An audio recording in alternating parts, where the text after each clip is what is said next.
Now, Beowulf is one of our oldest works. It's a primal and foundational work for the English people. Most people have come across it at school. Its origins are obscure. It was saved by a fire in 1731. Only 2 transcriptions of it at that time actually physically existed. There is a sort of element of Christianization in the poem because it was essentially written down, probably by a monk, transcribing it from an oral tradition. Beowulf is a heroic and a pagan piece that largely originates thematically from Scandinavian intrusion and settlement into England in the period which is commonly known as the Dark Ages. For a long time it was a slightly disprivileged work because much of its semiotic or internal texture was misunderstood by many critics. One of the foremost explicators of this text in the 20th century was Professor J.R.R. Tolkien, who was later to achieve world renown by virtue of transmogrifying the ethics of this work and other sagas and the Eddas into fictions which have influenced and shaped the consciousness of an enormous number of people under 45, shall we say. It's also less well known that, albeit for a brief period, Professor Tolkien joined the National Front, it's widely believed, for a year in the middle of the 1970s. As did quite a few people, actually, who are by no means that culturally obscure, who joined for a moment and then left when they thought essentially the movement wouldn't eventuate politically. Now, I'm going to perform Beowulf. Now, this will involve quite a lot of complexity for me, just parenthetically at the beginning. Translations, of course, if they're to be recorded and to be then disseminated in CD form or on the internet via MP3 downloads and so on, you have to obey the copyright of the translation. If people want to see the original text of Beowulf, it's in the Anglo-Saxon rooms of the British Museum. So anyone can go there and see this excellent work. Certain words are so obscured now that only ultraviolet light and various textual experimentation brought them back to life. There are many translations. I'm going to use 2, but because they're within the 75-year rule, I will have to self-translate and perform and slightly change as I go. So this is my version of Beowulf. The tradition in which this will be delivered is as follows. It's the same as Homer's tradition. A man who learns stock phrases and the nature of the epic off by heart stands or sits before people with a harp, which is usually something which is used in the intervals of expression, and he performs it in accordance to what they believe was divine inspiration.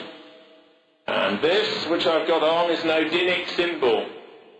And Odin, amongst many other things, is the divine presence for poetic illumination. The tradition of the school, or the ecstasy that people go into when they perform, he is the plenipotentiary essence, allegedly, that superintends this. So it's doubly appropriate that this text, in a sense, is given in improvisatory performance. Now, to read it through would be about, probably, just as a straight prosodic read, would be about 2.5 hours. But I've got to condense it, and because of the nature of its undulating structure and its circularity, this could be done. On the relief behind me it says Performance of Beowulf Part 1. Probably it's best to do it in 2 parts, but we'll see how far I get. I will probably deal in this section with Beowulf's coming, the court of Hrothgar, and the malevolence of Grendel and the defeat of Grendel as Part 1.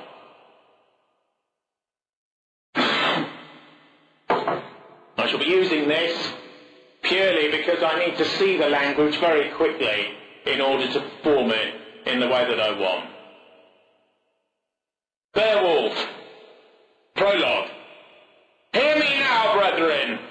We've heard of Danish heroes, ancient kings, and the glory that they cut for themselves, swinging mighty swords of yore. How Shielder made slaves of soldiers from every land. Crowds of captives he'd beaten into terror. These were travelled over to Denmark, but as an abandoned child, but changed in his own fate or weird, he lived to be rich and much honoured. He ruled lands on all sides. Wherever the sea would take them, his soldiers sailed. They returned with tribute, riches, and obedience. There was a brave king. And he gave them more than his glory. He conceived a son for the Danes, a new leader, allowed to them by the grace of the divine. They had lived, before his coming, kingless and miserable. Now the Lord of all life, the ruler of glory, blessed them with a prince, Beowulf, whose power and fame soon spread through the northern world. Shield's strong son was the glory of Denmark. His father's warriors were wound around his torrid heart. With golden rings, bound to their prince by his father and their treasure. So young men built up the future, wisely open-handed in peace, protected in war, so warriors earn their fame, and wealth is shaped with a sword's edge. When his time was come, the old king died, still strong, but called to the divine hand. His comrades carried him down to the shore, bore him as their leader had asked, and their lord and companion was set afloat in a boat of fire.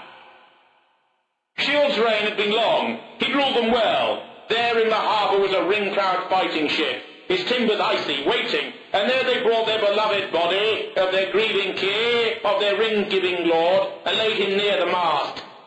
Next to that noble corpse they heaped up treasures, jewelled helmets, hooked swords, and coats of mail, armour, carried from the ends of the earth. No ship had ever sailed so brightly fitted before. No king sent forth more deeply mourned, forced be set adrift, floating as far as the tide might run. They refused to give him less from their hoards of gold than those who'd shipped him away, an orphan and a beggar, to cross the waves alone. High up above his head they flew his shining banner, then sadly let the water pull at the ship, watched it slowly sliding to where neither rulers nor heroes nor anyone can say whose hand opened to take that motionless cargo. Part 1. Then Beowulf was king in that Danish castle, Shield's son, ruling as long as his father and beloved of all men. And he in turn gave his people a son, the great Hilfdane, a fierce fighter who led the Danes to the end of his long life, and left them 4 children, 3 princes to guide them in battle, Hergar and Hrothgar and Halgar, the good, and one together who was to give even more, Anila, king of the Swedes. Then Hrothgar, taking the throne, led the Danes to such glory that comrades and kinsmen swore by his sword, and young men swelled his armies, and he thought of greatness and resolved to build a hall that would hold his mighty band and reach higher toward heaven than anything that had ever been known to the sons of men. And in that banqueting hall he divided the spoils of their victories to the old and the young, all earned in battle, but leaving the common pastures untouched and taking no lives. The work was ordered, the timbers tied and shaped by the hosts that Hrothgar ruled. It was quickly ready, that most beautiful of dwellings, built as he wanted it to be built, and then, whose word was obeyed over all the earth, named it Heriot. His boast came true. He commanded a banquet, opened out his treasure trove, opened out his ring-fulfilling hounds. Look at this towering place, Hrothgar, gabled and huge. It stood waiting for time to pass, for war to begin, for the meaning of life is war, and love is a blade entering the corpse of an enemy, for flames to leap as high as the feud that would light them, and for Heriot to burn. A powerful monster, living down in the darkness, growled in pain, impatient, listening. As day after day the music rang loud in that hall, the harp's rejoicing, its call and the poet's clear song, sung of the ancient beginnings of us all, recalling the Almighty making the earth, shaping these beautiful plains marked off by oceans, then proudly setting the sun and the moon in their courses to glow across the land and to light it. The corners of the earth were made lovely with trees and leaves, made quick with life, with each of the nations moving upon its face. And then as now warriors sang of their pleasure, so Hrothgar's men lived happy in his hall, till the monster stirred from below, alienated, hating the pleasure, jealous and resentful. That demon, Grendel, who haunted the moors, the wild marshes, and made his home in a hell, but a hell of this earth. He was spawned in that slime, conceived by a pair of those monsters born of Cain, murderous creatures banished by God, punished forever for the crime of Abel's death. The Almighty drove these demons out, and their exile was bitter, shut away from the love of men.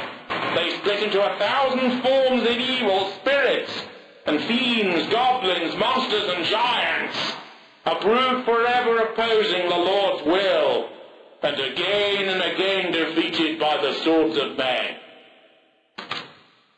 Part 2. Then, when darkness had dropped, Grendel went up to Herod, wondering what the warriors would do in that hall when their drinking was done.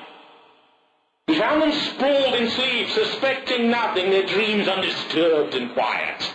The monster's thoughts were as quick as his greed and his claws. He slipped through the door, and there in the silence snatched up 30 men, smashing them to pieces in their beds, and ran out with their bodies, the blood dripping behind him, back to his lair, delighted with his night's slaughter. At daybreak, with the sun's first light, they saw how well he had worked, and in that grey morning broke their long feast with tears and laments for those who had been carried off. Hrothgar, their lord, sat joyless in Heriot, a mighty prince, mourning the fate of his lost brothers and companions, knowing by its tracks that some demon had torn his followers apart. He wept, fearing the beginning might not be the end. And that night Grendel came again, so set on murder that no crime could ever be enough. No savage assault quench his lust for evil and rapine. Then each warrior tried to escape him, searched for the rest in different beds as far from Heriot as they could find, seeing how Grendel hunted them when they were asleep. My brothers, distance is no safety when hatred looms out of the dark. Grendel ruled.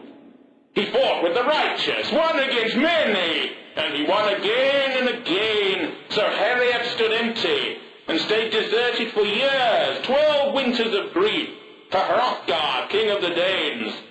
Sorrow was heaped upon his door by hell-forged hands. His misery leaped anew. The seas sung in men's ears of how Grendel's hatred had begun, how the monster relished his savage war against the Danes, keeping the bloody alive, seeking no peace, offering no truce, accepting little settlement, no price in gold or land, and paying the living for one crime with the slaughter of his brother. No one waited for reparation from his plundering claws. No one waited for reparation. The shadow of death hunted all in the darkness and stalked Hrothgar's warriors, old and young alike. It lay in wait hidden, cursed of God, in mist, invisible, following them from the edge of the marsh, always there, unseen and yet seeing. So mankind's enemy continued his crimes, killing as often as he could, coming alone, bloodthirsty and horrible. Though he lived in Heriot, when the night hid him, he never dared to touch King Hrothgar's glorious throne, protected by God, God whose love Grendel could not know. But Hrothgar's heart was bent. The best and most noble of his council debated remedies, setting secret sessions, talking of terror and wondering what the bravest of warriors could do. And sometimes they sacrificed to the old stone gods. They made vows, hoping for hell's support, the devil's guidance in driving their affliction off. That was their way. It was the heathens' only hope. Hell was in their hearts, knowing neither of God nor his passing, as he walks through our Lord. Their ears could not hear his praise, or know of his glory. Let them beware those who are thrust into danger, clutched up by trouble and monsters, yet carry no solace in their hearts. They cannot hope to be better off. Their bodies will fall disemboweled and slaughtered upon the Father's earth. Part 3. So the living sorrow of Helfden's son, Simmerid, was bitter and fresh, and no wisdom or strength could break it. That agony hung on king and people alike, harsh and unending, violent and cruel, and always evil. In his far-off home, Beowulf, Hyglaic's follower and the strongest of the Geats, greater and stronger than anyone else anywhere in the world, he heard how Grendel filled nights with horror and murder, and quickly he commanded a boat, fitted it out thereby, and proclaimed that he'd go to that famous king, would sail across the sea to Hrothgar, now when help was needed. None of the wise ones regretted his going, much as he was loved by the Geats. The omens were good, and they urged the adventurer on. So Beowulf chose the mightiest men he could find, the bravest and the best of the Geats, 14 in all, and he led them down to their boat. He knew much of the sea, would point the craft straight to that distant Danish shore. On they sailed. They set their ship out on the waves and under the cliffs. They were ready for what came. They wound their way through the currents, the seas beating at the sands, and were borne in the lap of their shining ship, lined with armour, going safely in that oak-hard boat to where their hearts refused to take fright. The wind hurried them over the waves, the ship foamed through the sea like a bird, until, in the time they had known it would take, standing in the round curled prow, they could see sparkling hills, both high and green. These jutted up over the shore, and rejoicing in those rocks, they quietly ended their voyage. Jumping to the ground, these rescuing Geats pushed their boat into the sand and tied it in place, mail, shirts and armour rattling as they did so. And then they gave thanks to the divine for their crossing of water. High on a wall, a Danish watcher patrolled along the cliff, and he saw that the travellers had crossed to the shore, their shields raised and shining. He came riding down, Hrothgar's lieutenant, sparing his horse, needing to know why they'd landed, these men in armour. Shaking his heavy spear in their faces, he said thus, "Whose soldiers are yon, you who've been carried in your deep-keeled ship across the sea to us? Listen. I've stood on these cliffs longer than you know, keeping out pirates and raiders from sneaking ashore, seeking our lives and our gold. None has ever come more openly, and yet you've offered no password, no sign from my prince, no permission from my people to land. Nor have I ever seen, out of all the men on the earth, one greater than one who has come with you. No commoner of low brow and breeding carries such weapons, unless his appearance and his beauty belie them. You, tell me your name and your father's. No spies go further onto Danish soil than you come already, strangers. From wherever it was you have sailed, tell it to me, and tell it quickly. The quicker the better, I say, for you all. Speak, or remain silent." Part 4. Their leader answered. Beowulf unlocked words from deep in his breast. "We are the Geats, men who follow Hyglac. My father was a famous soldier, known far and wide for the ecstasy of killing. As a leader of men, his name was Edgartho. His life lasted many winters. Wise men remember him all over the earth. And we have come seeking your prince, Helfden's son, protector of these people, only in friendship. Instruct us, watchman, and help us with your words. Our errand is a great one, our business with the glorious king of the Danes, no secret. There's nothing dark or hidden in our coming. You know that your country is cursed with some strange and vicious creature that hunts only at night, and that no one has ever seen. It is said, watchman, that he has slaughtered your people again and again, and has brought terror to the darkness wherein you live. Perhaps Hrothgar can hunt here in my heart for some way to drive out the devil, if anything will ever end the evils afflicting your wise and famous lord. Here he can cool his burning sorrow, or else he may see his suffering go on forever, for as long as Heriot towers high on your hills. The mounted officer answered him bluntly, the brave watchman, a soldier should know the difference between words and deeds, and keep that knowledge clear in his brain. I believe in your words. I trust in your friendship. Go forward, weapons and armour and all, on and into Denmark. I'll guide you myself, and my men will guard your ship. Keep it safe here on our shores.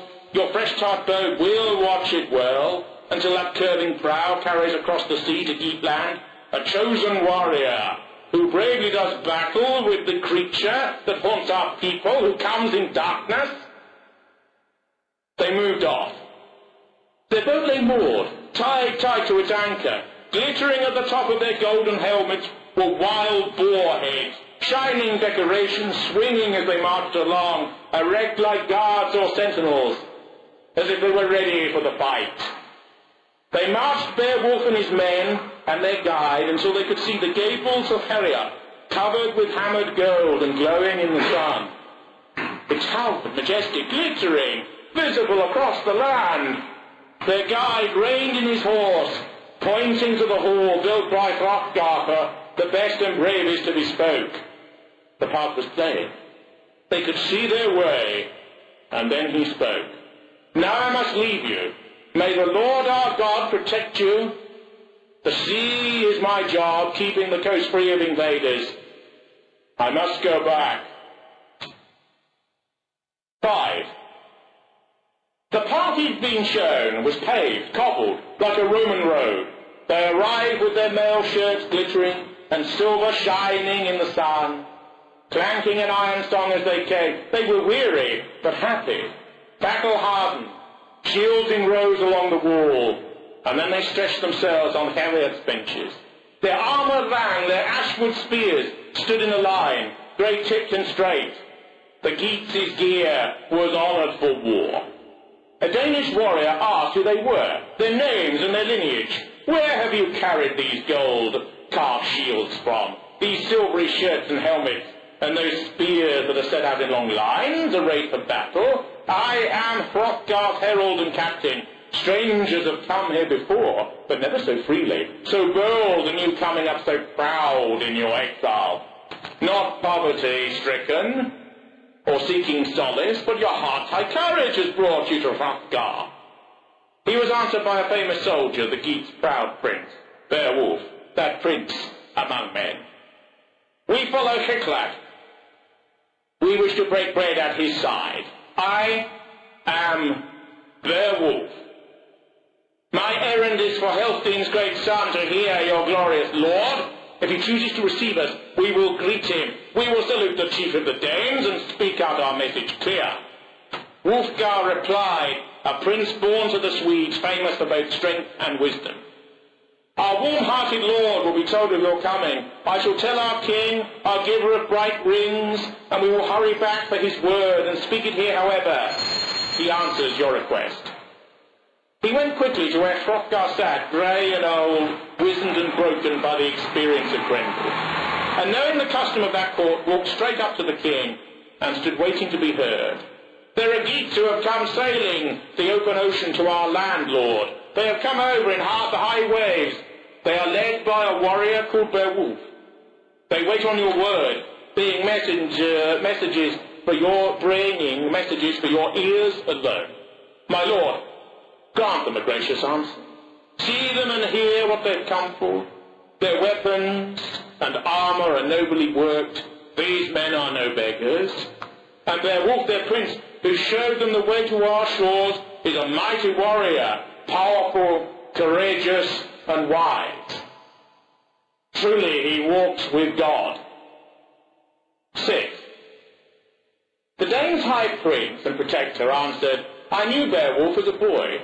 His father was Egdithio, who was given Hrethel's one daughter, Hrethel, Hicklac's father. Now Egdithio's brave son is here, come visiting a friendly king.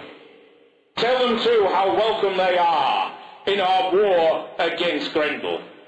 Then Wulfgar went to the door and addressed the waiting seafarers with a soldier's words. My lord, the great king of the Danes commands me to tell you that he knows of your noble birth, and that having come to him from over the open ocean, you are bravely received and welcome. Now go to him as you are in your armour and helmet, but leave your battle shields here, and your spears. Let them lie waiting for the promise that your words bring. Beowulf arose with his men around him, and ordered a few to remain with the weapons. He then led the others quickly along under heavy steep roof into Hrothgar's court. Standing on that prince's own hearth, helmeted, the silvery metal of his mail shirt gleaming with a smith's high art, he greeted the Danes' great lord. Hail, Hrothgar! Hygelac is my cousin and my king. The days of my youth have been filled with glory. Now Grendel's name has echoed in our land. Sailors have brought us stories of Harriet, the best of all mead halls, deserted and useless, when the moon hangs in skies, the sun headlights, light and life fleeing together. My people have said, the wisest, the most knowing and the best of all, that my duty was to go to the help of the Danes and their great king. They have seen my strength for themselves. They have watched me rise from the darkness of war, dripping with gore and the entrails of enemies. I drove 5 giants into chains, chased them from the earth. I swam in the blackest of night oceans. I hunted monsters. I killed them one by one and ripped off their heads. Death was my errand and the fate I have earned. Now Grendel and I call together. It is weird. It is the fate of those who are to come. I am here. Grant me then, Lord and Protector of this place, a single request. I have come so far, shelter of warriors and your people's loved friend, that this one favour I ask of you, do not refuse me, that I alone and with the help of my men will purge evil from this hall. I have heard, too, that the monster's scorn of men is such that he uses not weapons in his fight, nor will I, my lord Hygelac. You may think of me that I leave my sword because I am afraid to use it, or I will hide behind some broad shield. My hands alone shall fight for me, they will struggle for life against the throat of the monster. God must decide who will be given to death's cold grip. Man is born of woman and exists only for war. Grendel's plan, I think, will be what it has been before, to invade this hall and gorge his belly with our bones. If he can, he will. But I think that there will be a different answer, and that tomorrow none of your corpses will be prepared for the grave as of yore.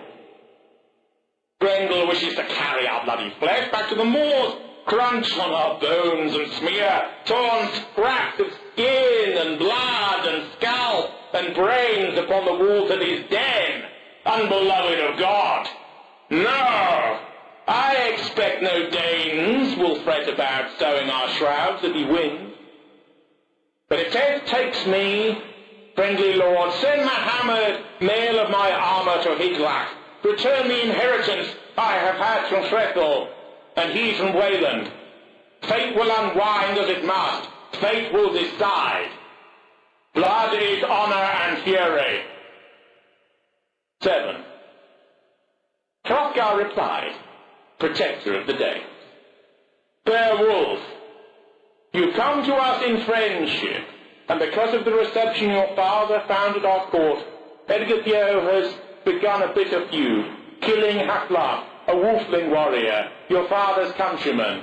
Were afraid of war, if he returned here to his home, and they turned him away. But you are welcome. Take you to table, Beowulf, a banquet in your honour. Let us toast to your victories and talk of the future and your crusade against the demon Grendel. Then Hrothgar's men gave places to the Geats. They yielded up benches to the brave visitors and led them to the feast. The keeper of the mead came carrying out the carved flasks and poured the bright sweetness. A poet sang from time to time in a clear, pure voice. Danes and visiting Geats celebrated as one. They drank and rejoiced. Part 8. Unverspoon, Beowulf's son, who sat at Hrothgar's feet. He spoke harshly. He was vexed by Beowulf and his appearance, by his courage and demeanour. He was angry that anyone in Denmark or anywhere on earth should have acquired such glory and a greater fame than himself.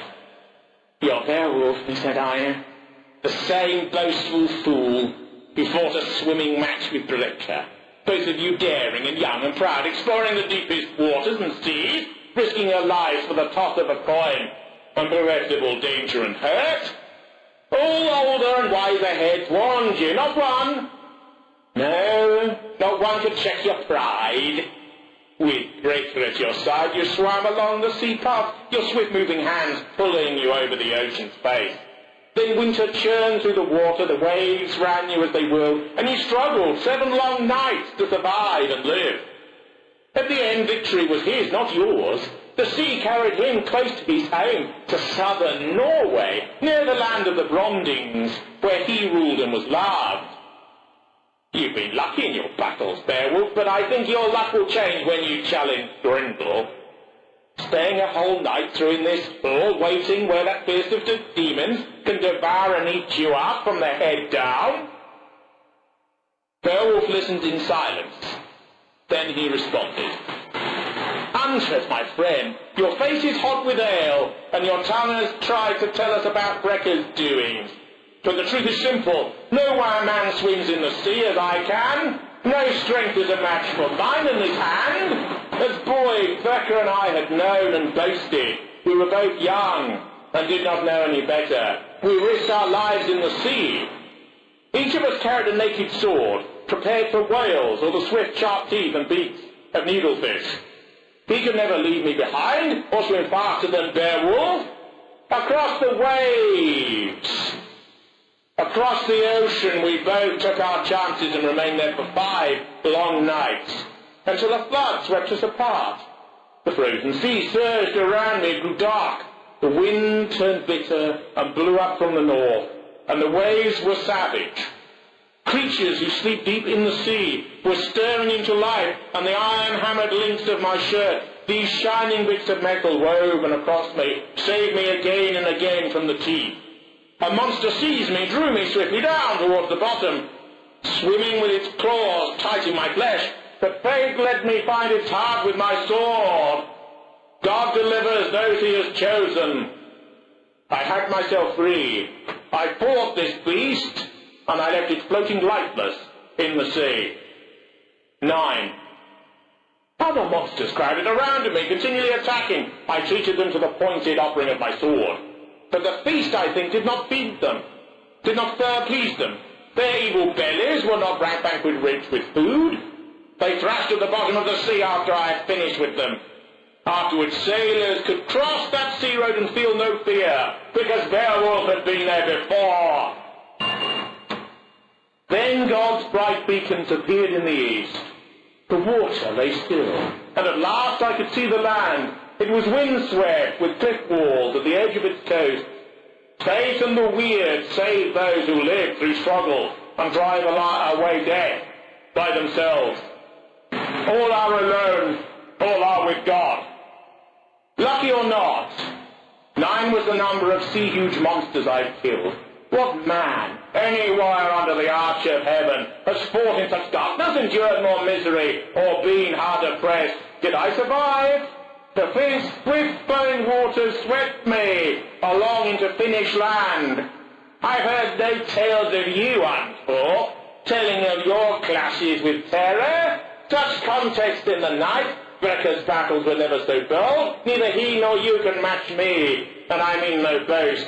I have announced no more than I know to be true unto God. And there's more. You murdered your own brothers, your own close kin. Words and right wit won't help your soul. You'll suffer in the fire and fire, forever tormented. Beowulf's proud son, if your hands were as hard, your heart as fierce as you think, no fool would dare to raise your sword, rip hairs, and oppress its prince as Grendel has done. But he's learned the terror is his alone. Discovered he can come for your people without fear of reprisal. He's found no fighting here, but milks of virgins, ripe for the slaughter, and food and delight. He murders as he likes, with no mercy, gorging and feasting on your flesh, expecting no troubles, disemboweling you, cutting off your brain, cutting out your eyes. No quarrel from the quiet Danes. Now the Geats will show courage. Soon he can test his strength upon us. And when the sun comes up again, opening another bright day from the south, anyone in Denmark may enter this hall, and they will say the evil is gone. Hrothgar, grey-haired and brave, sat happily listening, the famous ring-giver sure. At last he knew that Grendel could die. He believed in Beowulf's bold strength and the firmness of spirit that was the sound of his laughter, the clanking of cups and pleasant words. Then Wealhtheow, Hrothgar's gold-ringed queen, greeted the warriors. A noble woman who knew what was right. She raised a flowing cup to Hrothgar first, holding it high over the feast, for the Danes to drink. The famous king drank with pleasure, and blessed their banquet.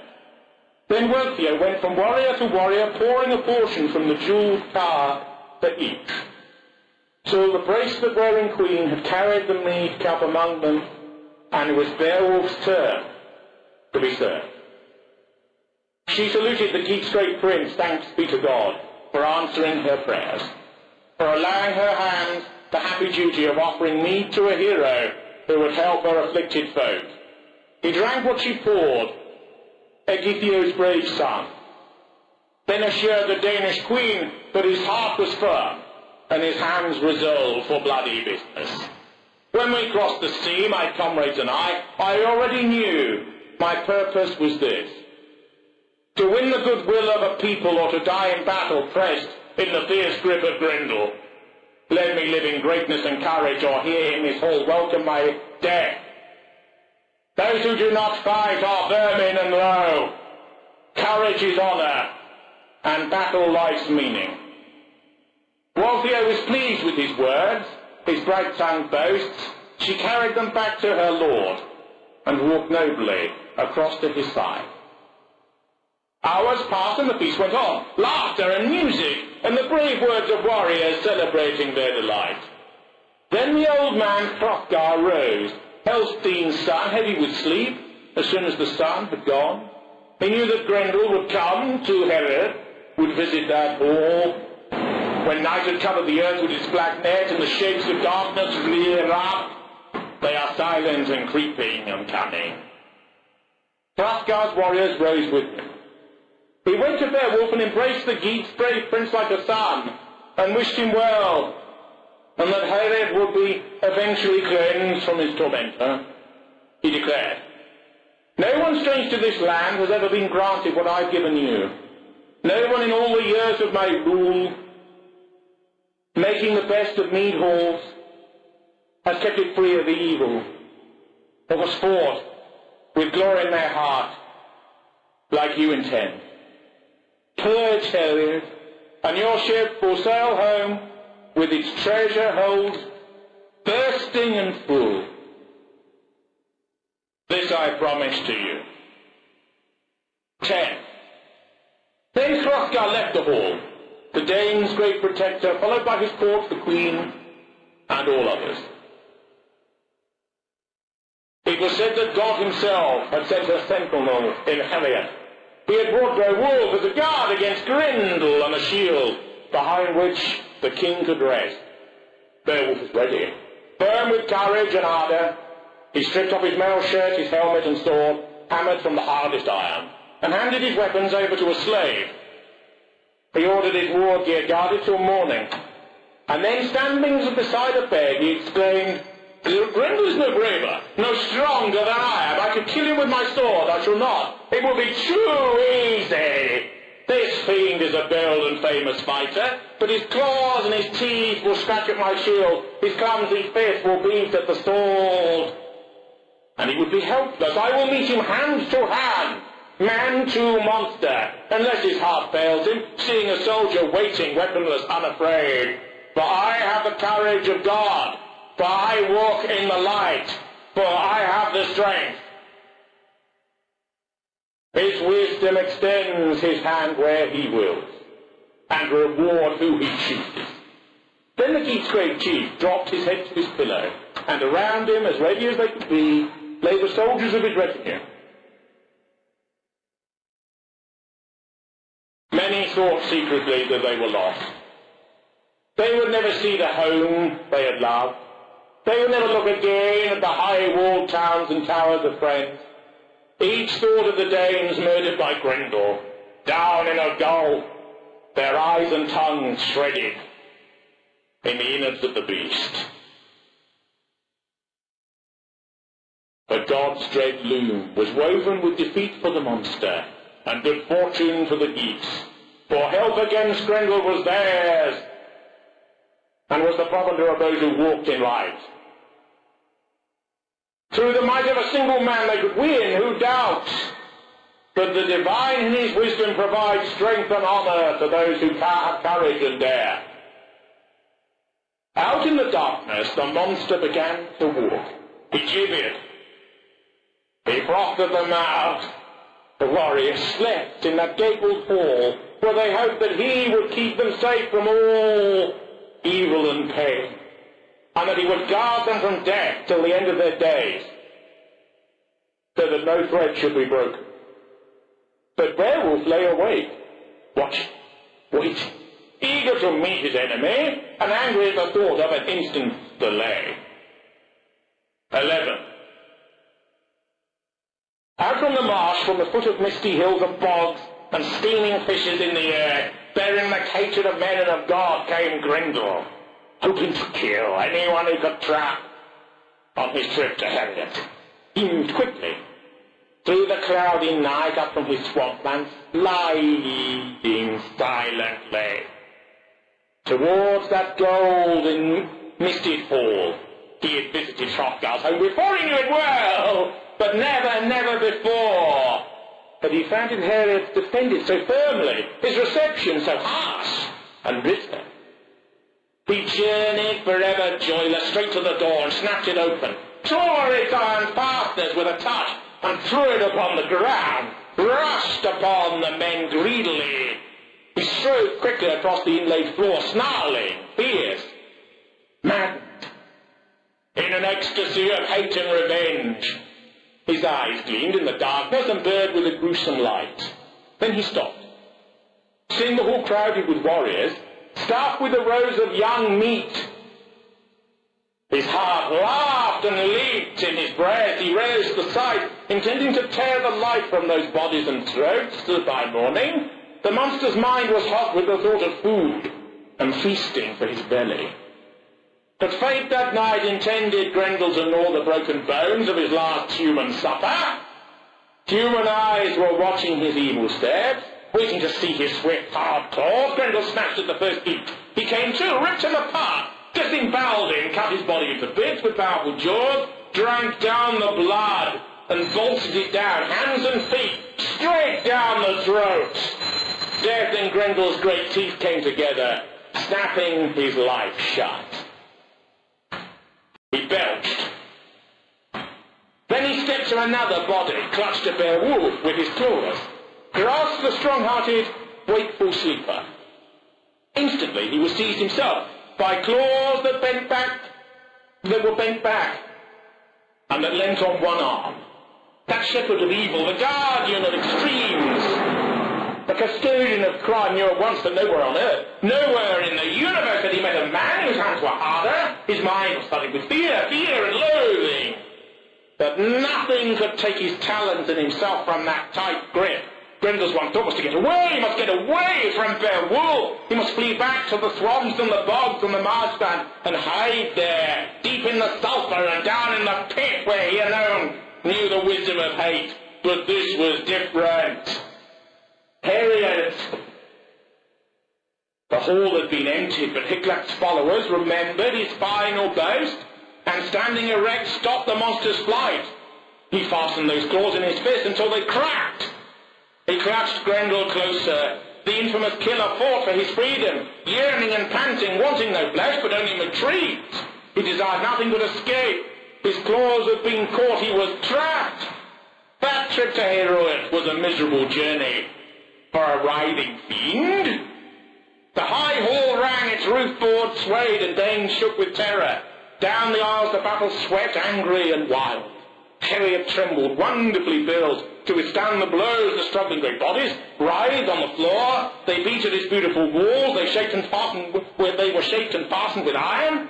Inside and out they were artificially worked. The building stood firm. Its benches rattled. They fell upon the floor. Gold covered them. Boards came down upon their heads. Grendel and Beowulf had their hands around each other's throats and arms. They battled across Hrothgar's. Wise men had fashioned Harriet to stand forever. Only fire they had planned could shatter it. Together, hot flames would one day bring down that ivory and iron and wood. Suddenly the sounds changed. The Danes started in new terror. They cowered in their beds. They put pillows over their heads. As the terrible screams of the almighty enemy sang in the darkness, these were horrible shrieks, womanish and in pain from the demon, knowing defeat. The tears tore out of Grendel's great throat. Hell's captive was caught in the arms of a hero. For him, who was the strongest man on earth, had him by the claw. 12. That mighty protector of men meant to hold the monster till its life leaped away. Knowing the fiend was no use to anyone in Denmark, he must kill it. Dead and stampeded bloodily into the ground. All of Beowulf's band had jumped from their heads. They ran around, ancestral swords raised and ready, determined to protect their prince. Their courage was great, but wasted. They could hack at Grendel they liked from every side. Only Beowulf knew that only the hand of a man who walks with God can destroy the demonic with the rage of love which is hatred. He could not be hurt by Grendel. The sharpest and highest iron would not scratch at his skin. For that sin-stained demon had bewitched all men's weapons. He had laid a spell on them that blunted them, and Beowulf alone amongst men knew of this. Now he discovered, once the afflicter of men, tormentor of gods, that he in turn was afflicted. Strength was returned upon strength, and ardour upon ardour, iron upon iron, and hate upon hate. He was bound fast. Higlac's brave follower tore at his hands. The monster's hatred rose higher, but his power was waning, and power is life and strength and morality. He twisted in pain, and the bleeding sinews deep in his shoulder snapped. Muscle and bone split and broke. The shoulder came away from the monster's trunk and torso. The battle was over. Beowulf had been granted the glory of God. Grendel escaped. Wounded he was. He fled to his death, a miserable hole at the bottom of the marsh or bog, to die, to wait for the end of his days like vermin. And after that bloody combat, the Danes laughed with delight. They roared and slapped the benches. He who had come to them from across the sea, bold and strong and clean of heart and mind, had driven affliction from them. Heorot was purged, it was clean again, and walked in the light of God. He was happy now with that night's fierce work. To a man of morals there is nothing like slaughter. The Danes had been served as he boasted he'd served them. Beowulf, a prince of the Geats, has killed Grendel. He has ended the grief, the sorrow, the suffering forced on Hrothgar's helpless people by a bloodthirsty fiend from below. No Dane doubted the victory, for the proof, hanging high from the rafters where Beowulf had hung it, was the monster's arm, claw, and shoulder, and all. Looking up at it, Beowulf said, "Behold, I have worked well this night." The end of part 1.